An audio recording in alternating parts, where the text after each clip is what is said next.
आप देख रहे हैं अपना बिहार और आपके साथ मैं हूं विवेक। और खबरों की शुरुआत बड़ी खबर से, और ये बड़ी खबर मौसम विभाग से आ रही है। मौसम विभाग ने अलर्ट जारी किया है 5 जिलों के लिए, जहां पर आंधी हो सकती है, बारिश हो सकती है, और 5 जिलों में आंधी बारिश का अलर्ट जारी किया गया है। आकाशीय बिजली को लेकर भी अलर्ट जारी है। जिले हैं बक्सर, रोहतास, भोजपुर, जहां पर अलर्ट जारी किया गया। इसके साथ कैमूर और औरंगाबाद में भी अलर्ट जारी किया गया। रात 9:30 बजे तक के लिए यह अलर्ट है। मौसम विभाग की तरफ से लोगों से सावधान रहने की अपील की गई है। एक बार फिर हम आपको बताएं कि कौन कौन से जिले हैं: बक्सर, रोहतास, भोजपुर, कैमूर, औरंगाबाद।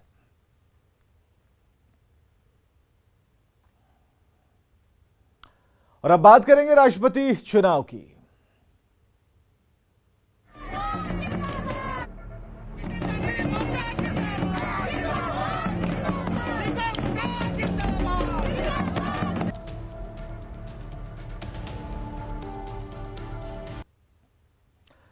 प्रधानमंत्री नरेंद्र मोदी का एक फोन और जेडीयू की फिजा बदल गई। जेडीयू अब एनडीए के उम्मीदवार, राष्ट्रपति उम्मीदवार द्रौपदी मुर्मू का समर्थन ही नहीं बल्कि प्रस्तावक भी बन रहा है।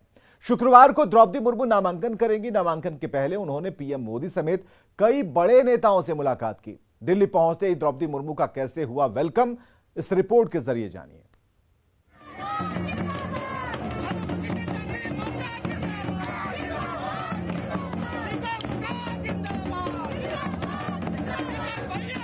ढोल नगाड़े वाली इस खुशी की वजह है ये चेहरा, जो भारत के इतिहास में पहली बार राष्ट्रपति की रेस में है। अगर द्रौपदी मुर्मू ये चुनाव जीत जाती हैं, तो भारत के इतिहास में पहली बार होगा कि कोई आदिवासी महिला राष्ट्रपति होगी। राष्ट्रपति की उम्मीदवारी के ऐलान के तीसरे दिन द्रौपदी मुर्मू दिल्ली पहुंची। एयरपोर्ट पर केंद्रीय मंत्री अर्जुन मुंडा, अर्जुन राम मेघवाल, डॉक्टर वीरेंद्र कुमार और मनोज तिवारी ने द्रौपदी मुर्मू का स्वागत किया। द्रौपदी मुर्मू ने भी सबका अभिवादन स्वीकार किया। एयरपोर्ट के बाहर निकलकर द्रौपदी मुर्मू ने कुछ कहा तो नहीं, लेकिन गाड़ी के अंदर से ही सबका अभिवादन किया।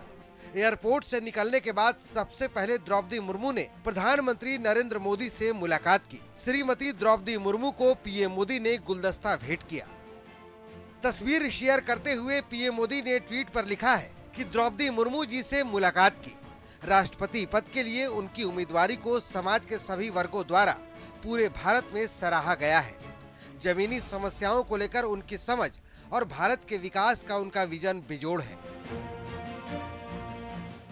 प्रधानमंत्री से मुलाकात के बाद द्रौपदी मुर्मू ने केंद्रीय गृह मंत्री अमित शाह से मुलाकात की। गृह मंत्री ने द्रौपदी मुर्मू को शॉल और गुलदस्ता देकर उनका स्वागत किया।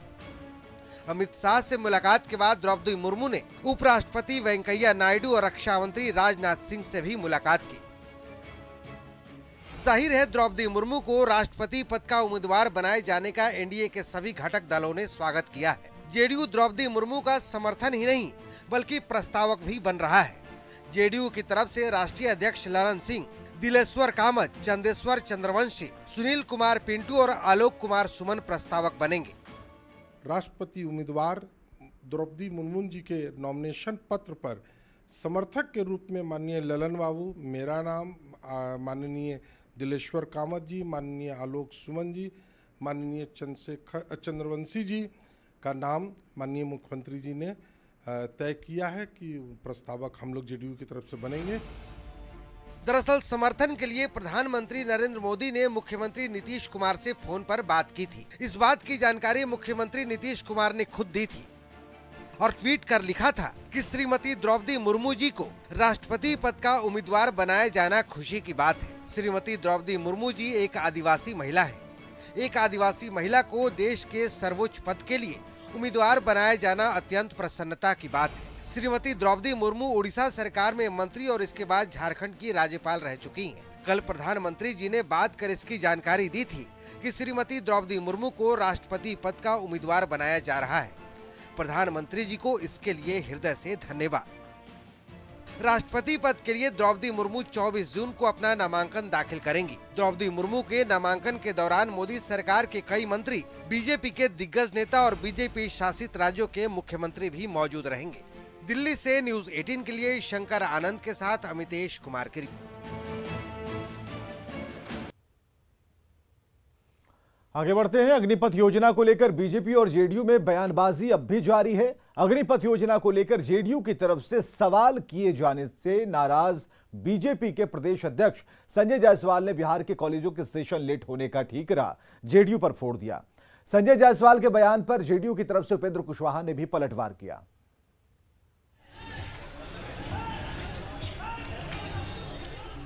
तीन दिन से जो प्रशासन की भी भूमिका रही है वो अभी बिल्कुल अच्छी नहीं रही है। पहले तो उनको इस बात पर पुनर्विचार करना चाहिए कि ग्रेजुएशन के लड़के 3 साल में ग्रेजुएट बने। सरकार अकेले जेडीयू की नहीं है, सरकार में हिस्सेदार भारतीय जनता पार्टी भी है। अग्निपथ की लड़ाई पढ़ाई तक आई। अग्निपथ योजना के विरोध में बीजेपी के जिन नेताओं के घरों पर हमला हुआ था उसमें एक घर बीजेपी के प्रदेश अध्यक्ष संजय जायसवाल का भी था। तब छात्रों के उत्पात को लेकर संजय जायसवाल ने पुलिस प्रशासन पर भी सवाल उठाया था। संजय जायसवाल के बयान पर जेडीयू के राष्ट्रीय अध्यक्ष ललन सिंह ने तब कड़ी प्रतिक्रिया दी थी। साथ में केंद्र सरकार को अग्निपथ योजना पर पुनर्विचार करने की सलाह भी दी थी। जेडीयू के रुख से नाराज बीजेपी के प्रदेश अध्यक्ष संजय जायसवाल ने अग्निपथ योजना को लेकर जेडीयू की मांग को बेतुका बताया है और बिहार में ग्रेजुएशन के सेशन को रेगुलर करने की मांग की है।